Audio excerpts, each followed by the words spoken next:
Salut, c'est Trado. Voilà ma mise à jour quotidienne pour l'or. L'or nous a gratifié aujourd'hui d'une séance, j'ai envie de dire parfaite, quasiment, puisqu'après avoir ouvert tout juste au-dessus de la moyenne mobile à 20 séances, eh bien nous avons subi une attaque en règle qui a emmené les cours au contact des 38,2% de retracement de Fibonacci, mais c'est sur ces niveaux que les velléités haussières ont fait jour et nous avons pu remarquer donc tout l'intérêt porté alors par certains intervenants, et nous clôturons non seulement au-dessus de la M20 mais également au-dessus de la moyenne mobile à 7 séances, et j'ai envie de dire que le plus dur est fait. La consolidation n'est pas terminée. La consolidation sera terminée lorsqu'on aura passé le précédent top, mais j'ai d'excellents espoirs que l'on fasse un plus haut par rapport à ces 1170 là. Il faudra quand même entre-temps que les indicateurs techniques offrent un meilleur visage, un meilleur profil, puisque le MACD est toujours sous son signal. Le momentum bascule légèrement négatif aujourd'hui, et le stochastique, même s'il redresse sa course, reste en dessous de son signal. Mais je trouve que le plus important surtout, c'est de remarquer qu'à partir des plus bas qui ont été faits ici, nous avons dessiné une étoile du matin, comme je l'avais déjà signalé hier, confirmée par la séance du jour qui est une bougie verte.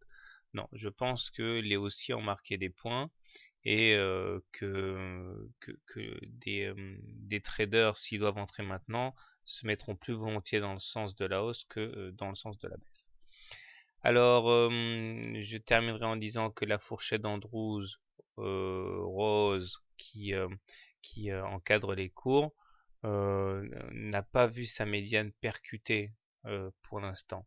Et je vous rappelle que lorsqu'on ne percute pas la médiane d'une fourchette et qu'on en sort sans que la médiane en eût été percutée, eh bien cela donne une réaction explosive dans l'autre sens.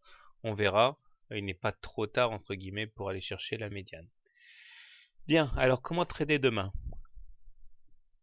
Je pense que si je devais acheter l'or demain, eh bien j'achèterais au plus près de la moyenne mobile à 20 séances, stop loss en cas de clôture mettons sous les 1138 qui correspond donc à une cassure de la M20 et du retracement des 38,2% de Fibonacci.